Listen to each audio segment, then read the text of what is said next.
In the quiet of a Camden evening on June 13th, a beloved film director was found dead, stabbing wounds, mouth taped, body wrapped in a blanket, and her cherished dog locked away.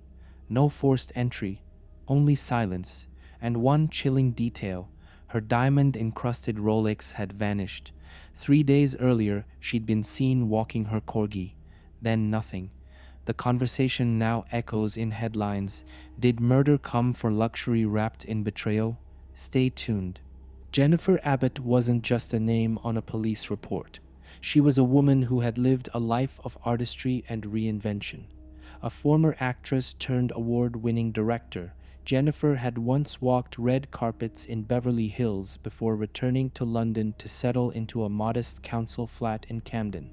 But behind her creative success was a story of survival. She had battled cancer and emerged stronger, quieter, more private.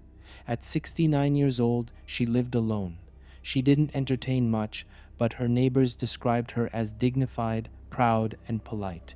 No one expected her final scene to end in blood. The last time anyone saw Jennifer Abbott alive was on the morning of June 10th. She had taken her corgi out for its usual walk around the neighborhood. Everything seemed normal. But after that, nothing. No texts, no calls answered, not even a barking dog. For 3 full days, Jennifer disappeared into silence. On June 13th, worried neighbors and her niece forced open the door to her flat. What they found inside didn't feel random, it felt personal. Her body lay lifeless, her mouth sealed with tape, and her dog, alive but locked inside the bathroom, was trembling. Something horrific had happened. But why? And who would want Jennifer dead? At first glance, it looked like a violent break-in, but detectives noticed what wasn't touched. Jennifer's electronics were still in place. Her purse sat undisturbed. No sign of a struggle in the flat. But one thing was missing, and it stood out like a scream in the quiet. Her Rolex.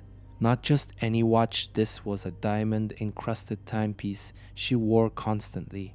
Friends said she treasured it.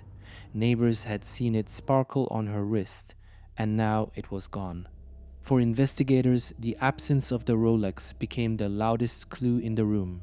If this was a robbery, why take only the watch? Why kill her so brutally for one item? Or was the missing Rolex just the surface of something deeper: jealousy, resentment, a hidden motive disguised as theft? Because sometimes what's stolen isn't just a possession. It's a symbol of everything someone else thinks they deserved. Just days after Jennifer's body was discovered, detectives made an unexpected move. They arrested her own sister, Nancy Pexton. Nancy was the same age as Jennifer, 69 years old, and lived in Westminster. On the outside, there was no history of violence, but beneath the surface, investigators began to uncover a relationship full of tension. Family members hinted at arguments over money, inheritance, and unresolved childhood bitterness. Jennifer had lived a successful, independent life. Nancy, not so much. When Nancy appeared in court, she said nothing beyond confirming her name. No emotion, no denial, no explanation. The courtroom sat in silence as she was formally charged with her sister's murder. Prosecutors pointed to motive, access, and timing. Detectives believed Nancy knew the layout of the flat, knew Jennifer's habits, and may have even been the last person to see her alive. This wasn't some stranger breaking in. This was blood and betrayal. It was the kind of detail that froze even seasoned investigators. Jennifer's mouth had been sealed shut with tape, not bound in panic, not silenced in the middle of a fight, taped carefully, deliberately. This wasn't the work of a desperate thief. This was someone who wanted Jennifer quiet and helpless. Experts say the act of taping a victim's mouth is psychological. It's about control, not chaos. It sends a message. You don't get to speak. You don't get to scream. You don't get to fight back. There were no signs of forced entry, no sounds heard by neighbors, no screams reported. The silence wasn't just eerie, it was engineered. And detectives believed only one type of person would feel comfortable enough, close enough, and calm enough to do that. Someone Jennifer trusted. Someone she might have let in with the turn of a key, not the force of a crowbar. Behind closed doors at the station, detectives began putting the pieces together. Motive, method, and opportunity, the three pillars of any murder case. And in Jennifer's case, her sister Nancy seemed to check every box. Motive: Jennifer's diamond Rolex was missing, and Nancy was rumored to be facing financial stress.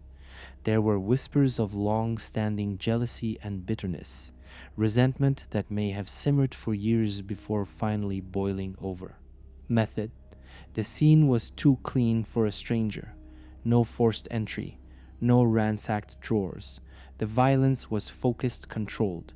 The mouth tape, the blanket wrapped over Jennifer's body, this wasn't impulsive.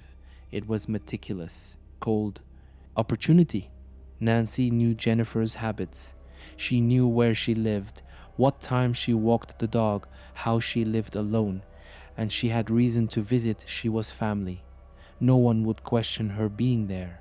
To the outside world, it was a shocking crime. To detectives, it was starting to look like a calculated betrayal, hidden in plain sight. In the middle of a murder scene full of silence and questions, there was one witness who couldn't speak but couldn't be ignored. Jennifer's corgi, loyal, shaking, alive. The dog had been locked in the bathroom for what investigators believe was nearly 3 days. No food, no water, just darkness and confusion. But the corgi survived, and that detail haunted detectives. Because whoever did this made a choice. They spared the dog. They didn't kill it. They didn't let it roam. They confined it deliberately. Why? To some, it pointed to hesitation, maybe even guilt. Maybe the killer couldn't bear to harm something so innocent. Or maybe the dog knew them, followed them, and had to be hidden to stop it from barking, from following, from remembering. To detectives, the dog wasn't just collateral. It was a clue, a quiet, breathing reminder that the person who killed Jennifer wasn't a stranger in the night, but someone who cared just enough to cover their tracks with one act of mercy. As detectives dug into the sisters' past, patterns started to emerge, quiet, subtle, and troubling. Jennifer and Nancy had grown up close, but adulthood had carved a wedge between them.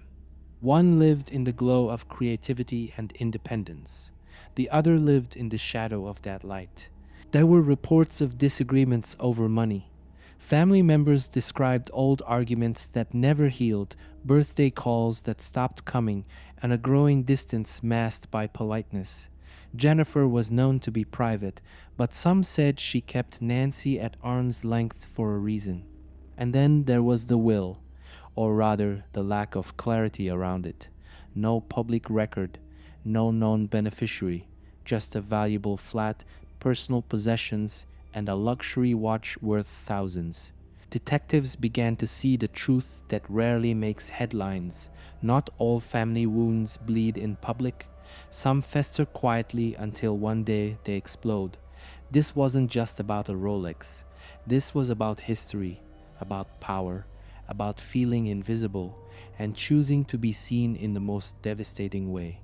On June 24th, Nancy Pexton will stand before the Old Bailey, London's most iconic criminal court. Charged with murdering her own sister, she will face evidence built not just on what was found, but on what was missing. There's no confession, no clear motive written in ink, but prosecutors are confident. The missing Rolex, the lack of forced entry, the deliberate taping, the dog locked away, all of it paints a picture of intimacy turned lethal.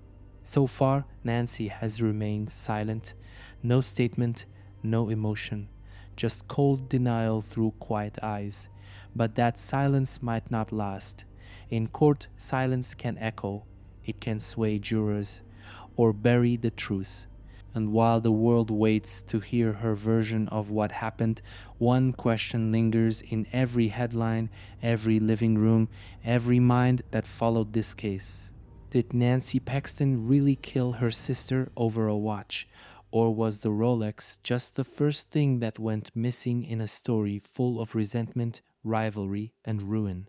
Now, it's not just about justice, it's about truth, and the world is watching. Jennifer Abbott spent her life behind the camera directing, composing, building stories frame by frame. But in the end, she became the center of one final, harrowing narrative. A life of resilience marked by cancer survival, artistic achievement, and quiet solitude was cut short not by disease, not by accident, but allegedly by the hands of her own sister. What began as a missing person's worry became a murder scene. What looked like a robbery turned into a case of intimate betrayal. A woman silenced with tape, a dog hidden in a bathroom, and a Rolex, a glittering symbol of wealth and envy gone without a trace.